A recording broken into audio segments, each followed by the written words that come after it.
नमस्कार साथियों, एक बार फिर मैं टिंकू सर आप लोगों के साथ। आज मैं आप लोगों को झारखंड शैक्षिक अनुसंधान एवं प्रशिक्षण परिषद रांची झारखंड के द्वारा जारी मॉडल प्रश्न पत्र सामाजिक विज्ञान विषय का 10वीं वर्ग मैट्रिक परीक्षा 2023 हेतु जो जारी किया गया है उसका मैं आप लोगों को अति लघु उत्तरीय प्रश्न का उत्तर हल करके बताऊंगा। मैंने जो इसका 40 ऑब्जेक्टिव प्रश्न पत्र पूछा है मैंने पहले ही हल करके उत्तर सहित आप वीडियो अपलोड कर दिया, आप लोगों ने देख लिया होगा। तो देखिए इसमें क्या है, इसका जो सामान्य निर्देश है जनरल इंस्ट्रक्शंस, परीक्षार्थी यथासंभव अपने शब्दों में उत्तर दे। कुल प्रश्नों की संख्या 19 है। ये विषयनिष्ठ है, सब्जेक्टिव है ना, इनको शब्दों में उत्तर लिखना है। प्रश्न 1 से प्रश्न 7 तक अति लघु उत्तरीय प्रश्न है। इनमें से किन्हीं 5 प्रश्नों के उत्तर अधिकतम 1 वाक्य में दीजिए। प्रत्येक प्रश्न का मान 2 अंक निर्धारित है। यानी कि जो प्रश्न संख्या 1 से 7 है उनमें से किन्हीं 5 ही प्रश्नों का उत्तर देना है और प्रत्येक प्रश्न का 2 अंक निर्धारित है। तो पहला है वियना सम्मेलन की मेजबानी किसने की थी। दूसरा है भारत में प्रथम आधुनिक वस्त्र मिल कब और कहाँ स्थापित की गई थी। तीसरा है खरीफ फसल किसे कहते हैं। चौथा है लोकतंत्र की कई 2 चुनौतियों को लिखे।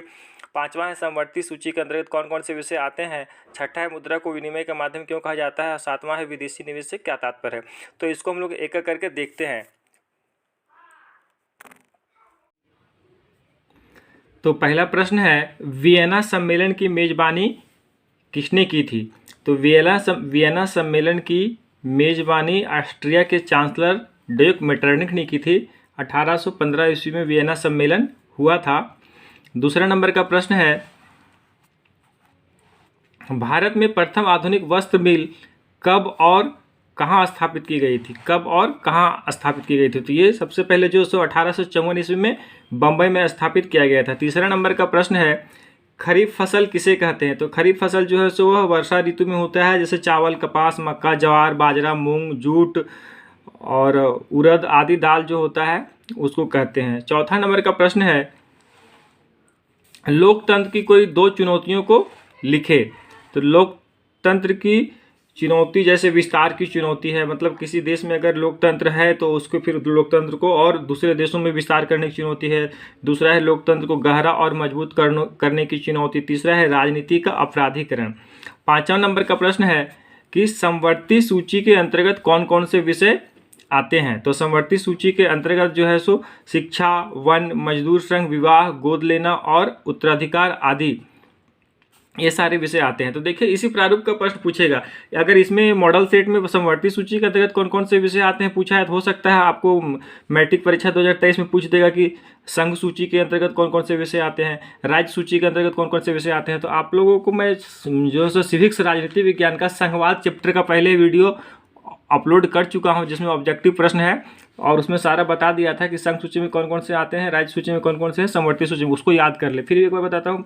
संघ सूची में जो सो प्रतिरक्षा, विदेशी मामले, बैंकिंग, संचार और मुद्रा आदि विषय आते हैं। राज्य सूची में जो सो पुलिस, व्यापार, वाणिज्य, कृषि और सिंचाई जैसे विषय आते हैं। तो आप लोग इसको याद कर ले तो किसी भी प्रकार से प्रश्न पूछेगा तो आप इसका उत्तर दे सकते हैं। 6वां नंबर प्रश्न है मुद्रा को विनिमय का माध्यम क्यों कहा जाता है। मुद्रा को विनिमय का माध्यम इसलिए कहा जाता है क्योंकि मुद्रा विनिमय प्रक्रिया में मध्यस्थता का काम करती है, मतलब दोहरे संयोग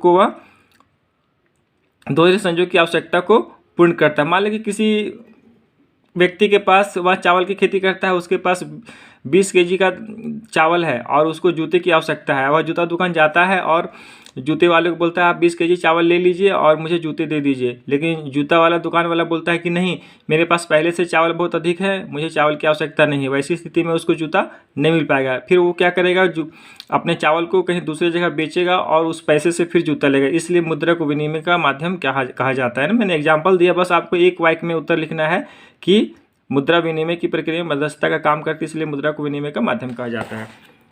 7वां नंबर प्रश्न है विदेशी निवेश से क्या तात्पर्य है।